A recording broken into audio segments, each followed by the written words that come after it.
బట్టలు మార్చుకునేటప్పుడు గదిలో కాకూడదు మేనేజ్ లేదు. ఆ తలుపు బొక్క నుంచి మొత్తం క్లియర్ గా చూసి తమరు బట్టలు వేసుకున్న తర్వాత వచ్చాం. ఏడ్చావుడా గానీ ఎందుకు వచ్చావో ఏడు. నేను పెద్దాం రమ్మంటుంది గొడ్ల జావుడులోకి. సర్లే నువ్వు దయచేయి.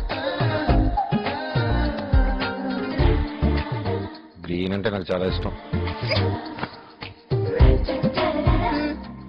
లంగా కూడా గ్రీన్ అనే. నిన్ను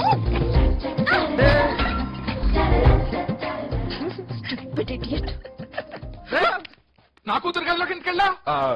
నా సంగతి వదిలేమమ్మా. అసలు నేను వెళ్ళంగానే టక్కన ఓని తీసి పక్కన పడేసింది. ఆ సంగతి ఏంటో కనుక్కోండి. గదిలోకి రాగానే ఓని తీసి పక్కన పడేసావా? అది కాదు నాన్న. పడేసావా లేదా చెప్పు. పడేశాను కానీ. పడేసావా? ఇదంతా నీ పెంపకమేనే. నేనే పెంచా. గదిలోకి ఎవరైనా మగాలు రాగానే ఓని తీసి పడేయమ్మా. చేసిన పనికి తిట్టే ఛాన్స్ మిస్ అయింది. అది చేసిన పనికి మీరు నన్ను అంటారు. మీకు తెలుస్తుంది. తెలుస్తుంది కాబట్టి నిన్న అంటున్నాను. నేనే దొరికాను. కొట్టండి మీ సంగతి. కొడతావా? ఏంటి ఇది? వాడు విసిగిస్తున్నాను నాన్న. విసిగిస్తే ఓని ఇచ్చేస్తావా? ఇదంతా నీ పెంపకమేనే. నేనే పెంచా. ఎవరన్నా విసిగిస్తే ఓని తీసి చేతిలో పెట్టమని. అమ్మా సుష్మి నువ్వు పోరా. ఓకే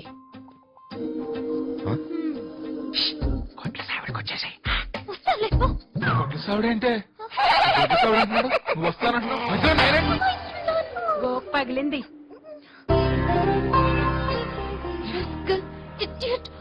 ఇది దున్నపోతు కాదే ఆవు. నువ్వు వాపు. వాడిని ఇవ్వాలి రేపు చంపేస్తాను. దీనికి చంపేస్తే వాడు గీతకు పెళ్లిలో చేసిన దానికి ఏం చేస్తావు? ఏం చేశాడు? ఊరుకోవే, ఎప్పుడో జరిగిపోయిన దానికి. ముందు నువ్వు ఊరుకో. చెప్పవే ఏం చేశాడు? ఒక పక్క గీతకు పెళ్లి జరుగుతుంటే దాన్ని రూమ్ లోకి తీసుకెళ్లి లేచిపోదావరా అని అడిగాడు. గీత నిజమా?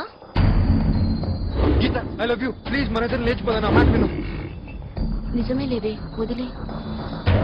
అజయ్ గా